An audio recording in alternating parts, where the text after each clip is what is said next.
인생이 무엇이냐? 인생이 무엇이냐는 질문 앞에 저는 반응이다 라고 말하고 싶습니다. 인생은 반응입니다.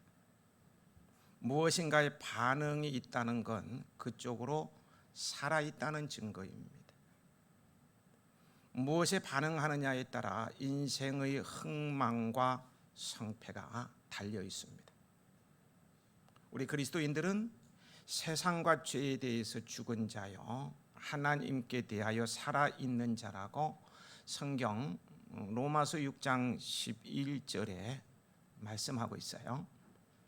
세상으로부터 오는 것엔 무반응하지만 하나님께로부터 오는 것에는 기쁨으로 적극 반응하는 사람이 영적으로 살아있는 자요 참 믿음으로 사는 사람입니다. 오늘 말씀의 결론 또한 반응이 될 것입니다. 지난 5월 한 달은 가정의 달과 성령 강림주일에 맞춰서 말씀이 선포되었고요. 이제 다시 누가복음으로 돌아왔습니다. 이 예를 돕기 위해 본문의 앞단락에서 우리는 로마의 초대 황제 가이사 아구스도의 명을 따라 요셉과 예수를 잉태한 마리아가 호적하러 그들의 고향인 베들레헴으로 가게 되었고요. 그곳에서 아기 예수를 낳게 된 사실에 대해서 살펴봤었습니다. 이제 아기 예수님은 가축의 우리를 가축의 우리를 그것도 빌려서 분만실 삼고요. 태어나서 강보에 쌓여 구유에 뉘어졌습니다. 8절을 보면 이 소식을 들어있던 목자, 양을 치는 목자들이 가장 먼저 천사들을 통해서 듣게 됩니다. 목자들은 밤에 밖에서 자기 양떼를 지키고 있었어요. 그들은 자기가 맡은 일에 열심을 지니고 행했습니다. 성경을 보면은요, 하나님은 자기 일에 열심인 사람을 불러 귀히 쓰십니다. 그 옛날 다윗도요, 이 베들레헴 들녘에서 양떼를 돌보다 선지자 사무엘에게 왕으로 기름 부음을 받았었습니다. 기드온은요 밀타작을 하다가, 모세는 미디안 광야에서 양을 치다가, 엘리사는 밭을 갈다가, 예수님의 제자들은 물고기를 잡다가 부름을 받았습니다. 잠언서 22장 29절에 이런 말씀이 있습니다. 내가 자기의 일에 능숙한 사람을 보았느냐? 이러한 사람은 왕 앞에 설 것이요. 비록 남들이 눈여겨보지 않는 직업이요 직분이랄지라도 열심히 행하십시오. 그 일에 능숙한 사람이 될 것이고 그 능력을 인정받아 왕 앞에 서게 되는 영예를 누리게 될 것입니다. 하나님께서 더 귀한 일꾼으로 부르실 것입니다. 또한 그들은요 낮이 아니라 밤에 밖에서 양떼를 지키고 있었다고 했습니다. 남들이 다 깊은 잠을 자는 밤중에도 요령을 피우지 아니하고 양떼들을 사나운 들짐승으로부터 돌보고 있었어요. 이들은 자기가 맡은 일에 열심일 뿐 아니라 정직했습니다. 이들이 돌보던 양떼들은요 이들의 소유가 아닙니다. 자신들의 소유라면 밤늦게까지 내 재산이니까 돌볼 수 있겠죠. 베들레헴 부자들의 소유였어요. 이들은 주인이 보든 안 보든 밤에도 깨어서 양들을 지켰던 것입니다. 시편 11편 7절에 여호와는 의로우사 의로운 일을 좋아하시나니 정직한 자는 그의 얼굴을 배우리이다 라고 했습니다. 그들은 정직함 때문에 탄생하신 예수님을 맨 처음 뵙는 복을 받았습니다. 잠언서 14장 11절에는요 정직한 사람, 쉬운 성경으로 읽습니다. 정직한 사람의 집안은 마침내 번창할 것이다 라고 했습니다. 주님의 일이든 사회에서 직장 일이든 정직하게 행하십시오. 반드시 복을 받을 것입니다. 이렇게 열심과 정직으로 행하는 것을 지금 목자들은 열심과 정직으로 주어진 일들을 행하고 있어요. 이렇게 행하는 것을 한 단어로 표현한다면 무엇일 것 같습니까? 두 글자. 한 단어인데 두 글자. 성실입니다. 성실. 성실하게 행하는 것입니다. 오늘도 열심과 정직으로 하나님과 이웃 앞에 성실하게 행하는 성도에게 하나님은 기쁜 소식을 전해 주실 것입니다. 하나님의 크고 놀라운 일을 보여주실 거예요. 성경을 보면은요, 하나님은 항상 자신의 일에 최선을 다한 성실한 사람을 사용하시고요, 그를 사랑하시면서요, 그에게 복 주시기를 기뻐하십니다. 고전예화입니다. 다 알지만 들으세요. 어느 고을에 두 명의 모습을 둔 사람이 농사를 짓고 있었어요. 두 모습 중 한 명은 주인이 보건 안 보건 상관없이 자기 맡은 일에 충성을 다해 주인의 농사일을 거들어 주었습니다. 또 다른 한 명의 모습은 그와는 달리 주인이 없을 때는 일을 하지 않고 대충 이렇게 지내다가 주인이 나타나기만 하면 지금까지 가장 잘한 것처럼 일을 열심히 하는 것이었습니다. 그래도 주인은 이를 모르는 척하고요, 몇 년의 세월이 흘렀습니다. 그러던 어느 날 그 해가 저물어 가고 있는데 주인은 이들 두 모습에게 보상해 주기로 하고는요 그들을 불렀습니다. 이복의 자네들, 지금까지 우리 집 일해 주느라고 고생이 많았네. 내일은 마지막으로 새끼를 꼬아 주게나. 그러자 한 모습은 아무 말 없이 집을 가져다가 물을 죽여 새끼를 꼬기 시작합니다. 마지막으로 주인을 위해 일하는 것이니 잘 해주고 가리라 마음 먹었어요. 또 한 모습은 생각하기를, 내일이면 집을 나가는데 이렇게 끝까지 새끼를 꼬라니 하면서 투덜거렸습니다. 그래서 듬성듬성 새끼를 꼬았습니다. 다음날 아침 주인은 꼰 새끼를 가져오라고 하더니 새끼줄에다가 엽전을 꿰어서 가져가라고 했습니다. 성실하지 못했던 모습은 새끼줄에 엽전을 끼울 수가 없었어요. 하지만 성실한 모습은 많은 엽전을 꿰어서 가져갈 수가 있었습니다. 하나님도 사람도 성실한 사람을 좋아합니다. 여러분은 성실한 사람들을 찾기가 점점 희귀해져 가는 이 시대에 하나님의 눈에 팍 띄는 성실한 성도가 되시기 바랍니다. 다른 사람들보다 풍성한 하늘의 은혜를 받아 누리며 살게 될 거예요. 목자들처럼 내가 있는 곳에서 성실하게 최선을 다하다가 다시 오실 우리 주님을 맞이하시길 축복합니다. 오늘 장로로 세움을 받은 두 분의 대명사가 성실이었으면 좋겠습니다. 성실하게 사명 감당하시고 약속도 받아 누리시기 바랍니다. 10절은 천사가 목자들에게 전하는 소식입니다. 함께 읽어보실까요?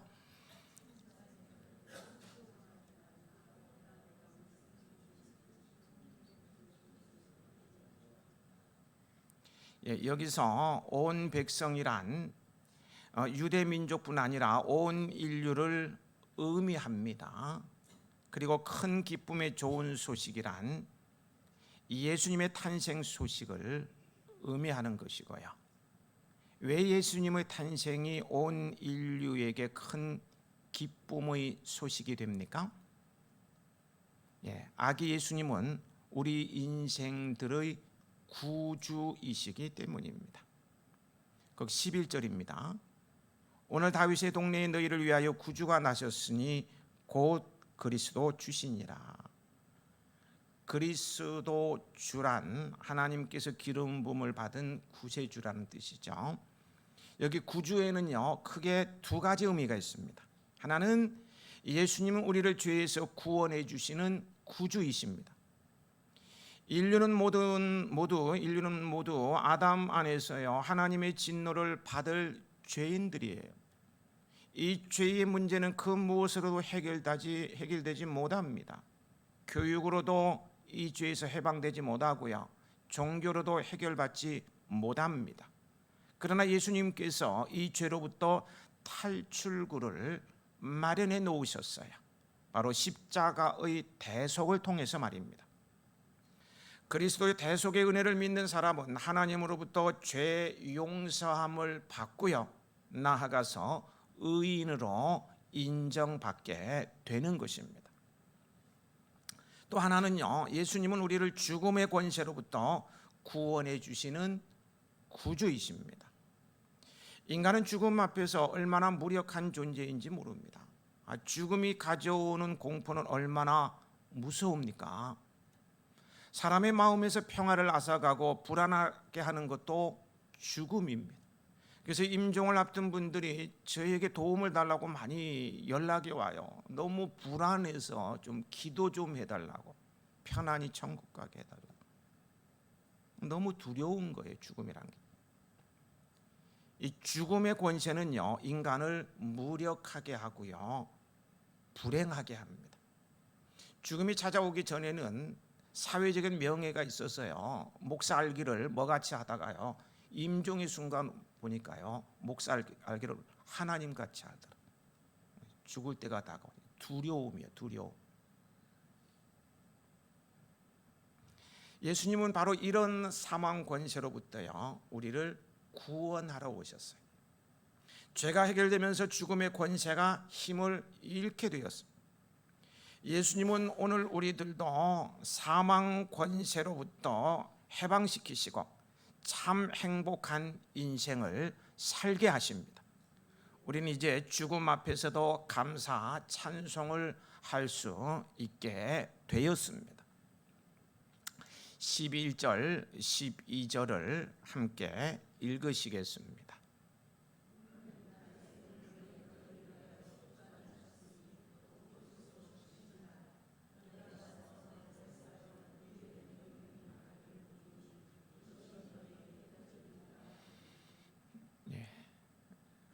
본문을 다시 가만히 보시면서요, 여러분 세상을 구원하실 구주의 등장, 세상을 구원하실 구주의 등장치고는 너무 시시하지 않습니까? 너무 초라하고 그렇지 않느냐는 거예요. 천사들은요 구주는 하나님이고 하나님의 아들이시고요 그분인데요, 이 구주가 아주 위대하고 영광스러운 모습으로 하늘에서 강림하셨다라고 하지 않았어요. 너무 시시해요. 구유에 갓 태어난 아기가 구주라고 했습니다.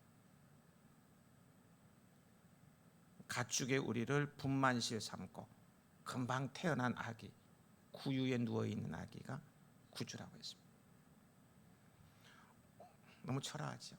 근데 온 인류의 구주가 한 인간으로 태어났다는 소식입니다. 이것을 알리기를 원했던 거예요. 여기서요 우리는요 그리스도께서 왜 우리 같은 평범한 인간의 모습으로 여자를 통해 출생하셨는가에 대해서 생각을 해봐야 합니다. 그 영광스러우신 분이 영광스럽게 임재도 될 텐데 왜 이렇게 시시하게 너무 초라한 인간의 모습으로, 그것도 가축의 우리에서 태어나 이렇게 여자의 몸에서 태어고 이렇게 했는가를 생각해 봐야 한다는 거예요. 왜 그랬을까요? 네. 천사들을 본 목자들의 반응이 어떠했습니까? 크게 두려워했다고 거기 9절에 나오죠. 크게 두려워했어요. 크게 두려워했습니다. 무서워했어요. 이는요, 세례 요한의 아버지 우리가 사가랴를 살펴봤는데요, 사가랴도 천사를 보니까 무서워했습니다. 예수님의 어머니도 천사가 나타났을 때 무서워해서 겁먹었어요. 뿐만 아니라 주의 천사를 본 모든 사람이요 두려워 떨었습니다. 여러분, 천사는 어떤 따뜻한 느낌이 있지 않습니까? 우리를 돌보고 뭐 수호 천사니까 뭐 아주 따뜻해서 만나면 반갑고 달려가서 막 껴안을 것 같은데요. 안 그래요. 전부 두려웠고 겁먹었어요. 이사야 선지자도 그랬고요. 에스겔도 그랬습니다. 다니엘은요, 아예 천사를 보고 난 다음에 어떻게 한지 아세요? 알아 누웠어요. 알아 누웠다고요. 기도는요, 천사를 보고 죽는 줄 알고 울었어요. 이사야, 에스겔 다 믿음 좋은 사람들이에요. 그런데 이렇게 믿음 좋은 신앙의 위인들도 하나님의 천사만, 하나님을 본 게 아니에요. 하나님의 천사만 보고도 무서워했습니다. 죽는 줄 알았어요. 울었어요. 막 겁먹었어요. 그 이유가 무엇이겠습니까? 왜 그랬을까요? 죄성을 지닌 인간이 거룩한 하나님의 존재를, 하늘의 존재를 거룩한 하나님이 보내주신 하늘의 존재를 보았기 때문입니다. 마치요, 중죄를 짓고 도피하는 범인이 경찰을 보면 무서워하는 것과 비슷하다고 할 수가 있겠어요. 그러나 그 무서움의 크기란 도저히 비교될 수가 없는 것입니다. 하늘과 땅 차이, 인간의 표현으로는 그렇게 할 수 있어요. 너무너무 무섭다는 거예요. 너무 무서운 거예요. 이러니까 생각이 나더라고요. 한 청년이 이제 교회에 찾아와서 면담을 하게 되는데요, 이 청년이 막 사시나무, 바람에 사시나무 떨듯이 막 떠는 게, 무릎 부딪히는 소리가 들리는 것과 이빨 부딪히는 소리가 들리는 거. 그게 정상인이 아닌 줄 알았어요. 왜 이렇게 떨까? 떨지 말라고 그렇게 얘기하는데 계속 떨다가 겨우 말을 꺼낸, 죄인이라서요. 죄인이라서.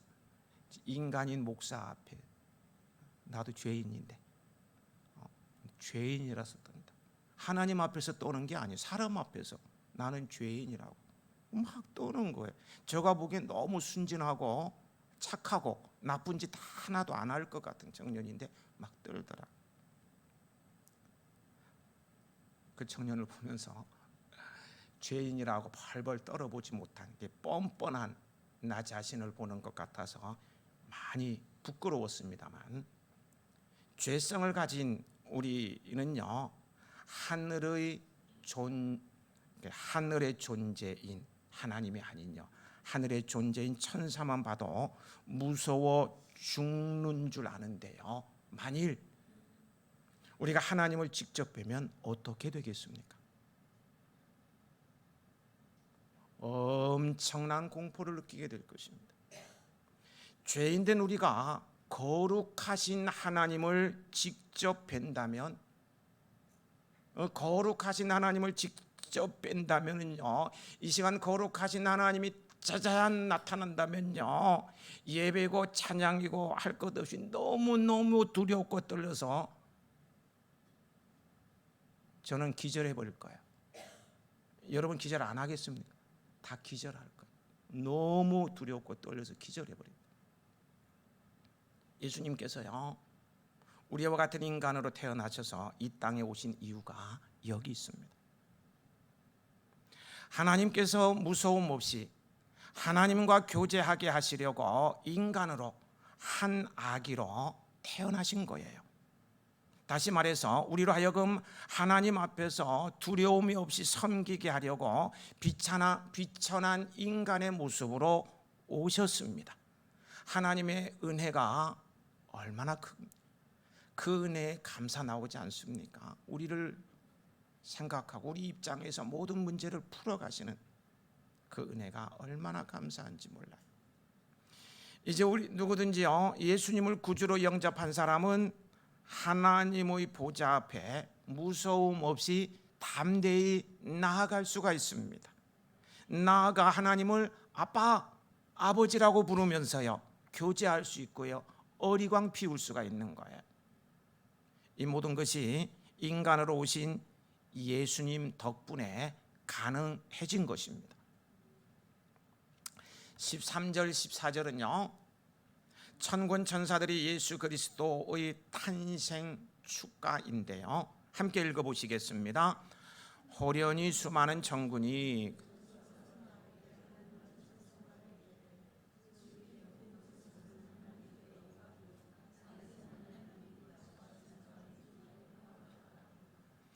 천사들은 하늘에서 하나님께 영광을 돌리고 찬송합니다. 그리고 땅에서는 사람들이 평화를 누립니다. 여기서요, 평화라는 말은요, 단순히 전쟁이 없는 상태를 말하는 것이 아닙니다. 평화라는 말은 구약에서 샬롬에 해당되는 단어입니다. 이것은 하나님이 베풀어 주시는 평화, 하나님 사람들 사이의 화목하게 되는 관계를 말합니다. 영원한 평강이에요. 죽음도 위협할 수 없는 참된 평화, 하늘에서 내려오는 평화입니다. 평화 평화로다 하늘 위에서 연행 그 사랑의 물결이 영원토록 내 영혼을 덮으소서. 이 평화는 하나님 기뻐하신 사람들에게만 임합니다. 그렇다면요, 누가 하나님이 기뻐하신 사람들일까요? 질문을 던져봅니다. 나는 하나님이 기뻐하시는 사람입니까? 한번 보시기 바랍니다. 나는 하나님을 기뻐하는 사람인지. 15절 함께 읽으시겠습니다. 천사들이 떠나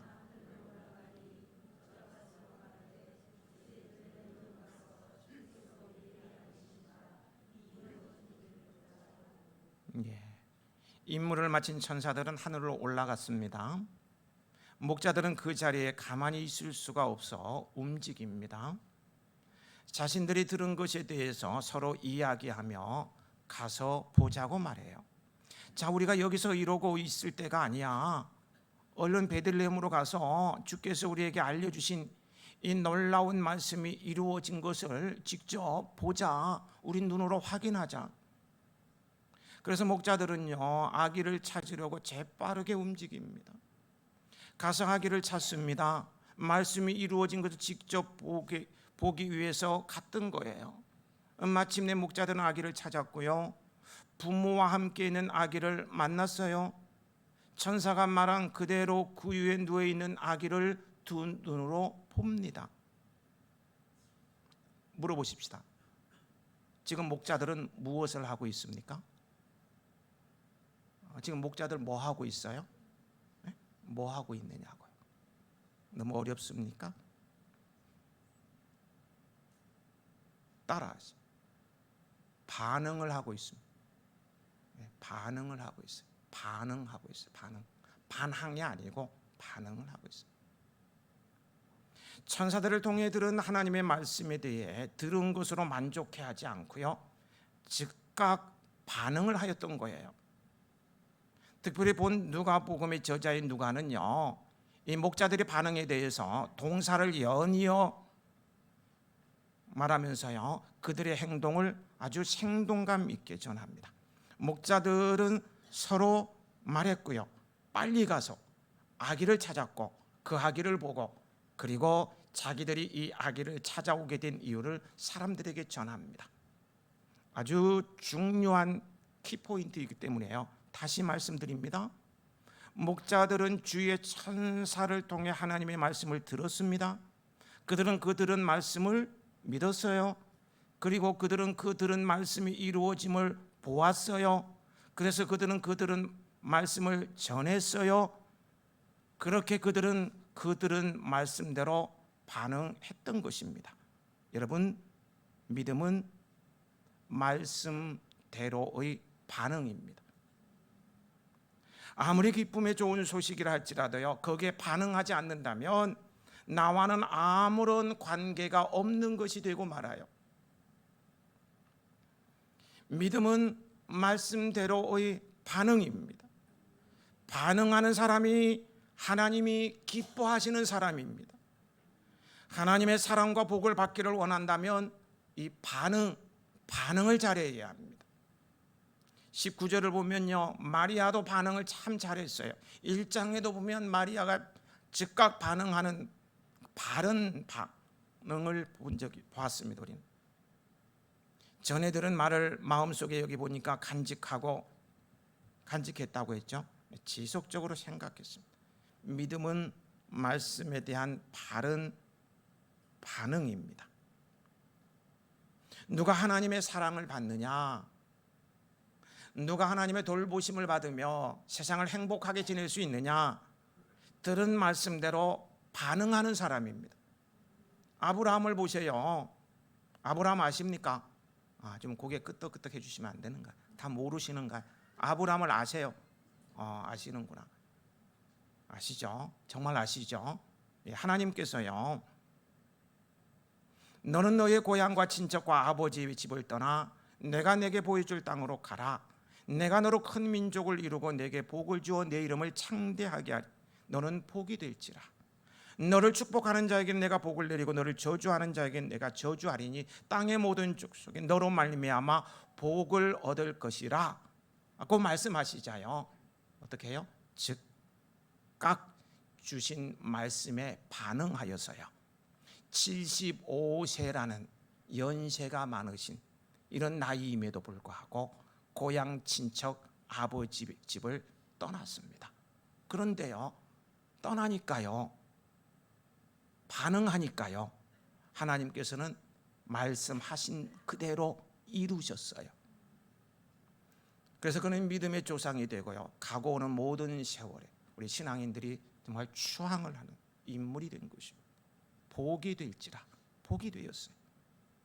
누가 능력 있는 그리스도인입니까? 말씀대로 반응하는 사람입니다. 오병이어 보리떡 5개 물고기 2마리로 5,000명, 엄청난 기적이요. 그 기적의 현장으로 한번 떠나보실까요? 너희가 먹을 것을 주어라. 이 들판에서 주님께서 참 엉뚱한 말씀을 하신 거예요. 그런데요, 이 말씀대로 반응을 하지 못한 빌립은요, 이 과학적 두뇌를 가지고 이성적 사고를 가지고 막 계산하고 있는 거죠. 그래서 믿음대로 반응을 하지 못한 반면에요, 그런데 그는 나중에 머쓱해지고 말죠. 근데 반면에 말씀대로 반응한 안드레는 오병이어의 기적을 일으키는데 중요한 매개 역할을 해요. 한 사람은 머리를 굴리다가 반응하지 못하고 말씀대로 반응하지 못하다가 머쓱해지고요, 한 사람은 말씀대로 바로 반응했더니 오병이어의 기적을 일으킬 때 중요한 매개 역할을 하게 된다. 똑같이 말씀을 들었는데 한 사람은 머쓱해지고 한 사람은 기적의 주인공이 되고, 이 가운데서도요, 두 부류가 나오지 않을까 이런 생각도 해보는데 그러지 않았으면 좋겠습니다. 갈릴리 바다로 가보실까요? 베드로가 그물을 배 오른편에 던지라, 그리하면 잡으리라 난 주님의 말씀에요, 바로 반응했습니다. 머리 안 굴렸어요. 내가 밤새도록 고기 잡았는데 고기 못 잡았는데, 나는 어부인데 예수님은 목수 출신이고, 맞죠? 엉뚱한 말씀을 하시네. 이렇게 하지 않았다고요. 바로 반응을 했어요. 오른편에 그물을 내렸더니 그물이 찢어질 정도로 153마리의 고기가 걸려든 거예요.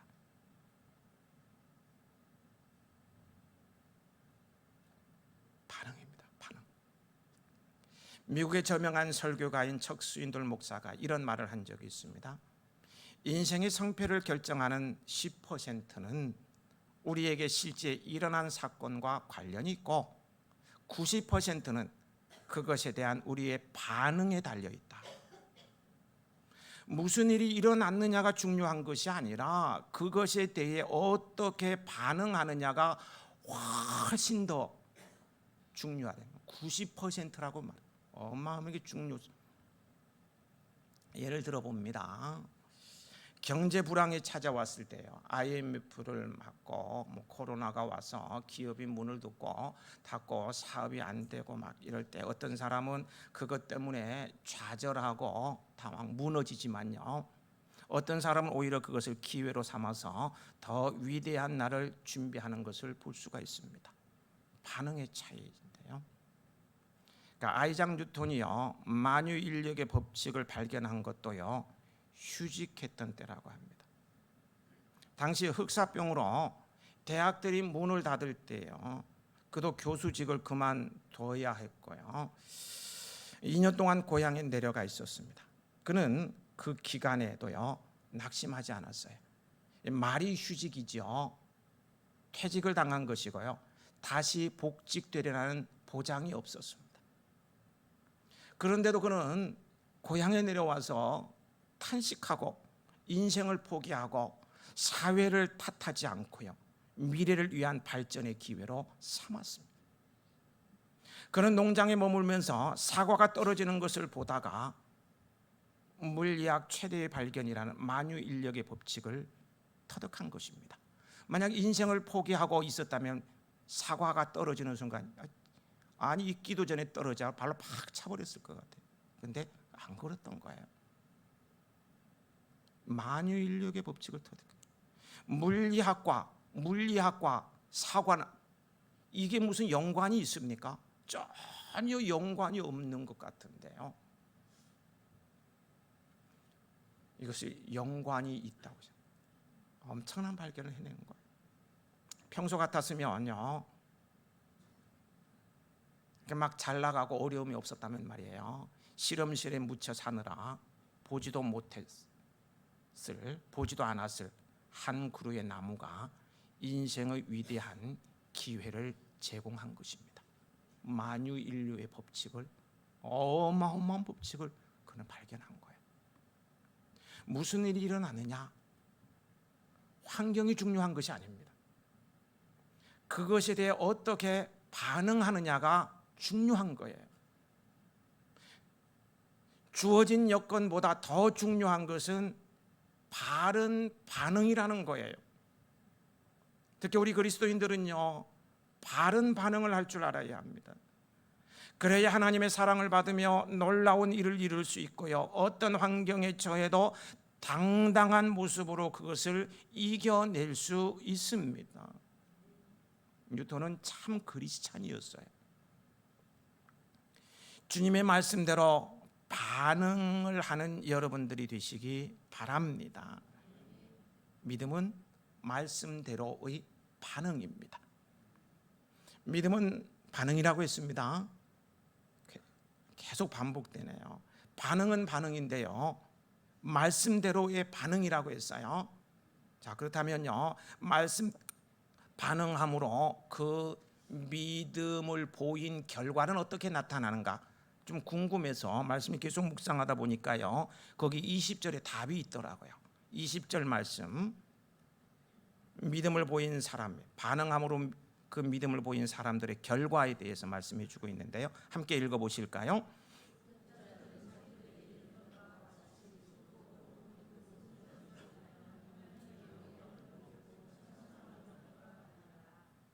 예, 말씀대로 반응함으로 믿음을 나타낸 목자들은요, 천사가 자기들에게 말해준 그대로 모든 것이 다 이루어졌다는 사실을 확인했고 구주를 만났고 자기들이 듣고 본 모든 것으로 인하여 하나님께 영광을 돌리고 찬양하며 돌아갔습니다.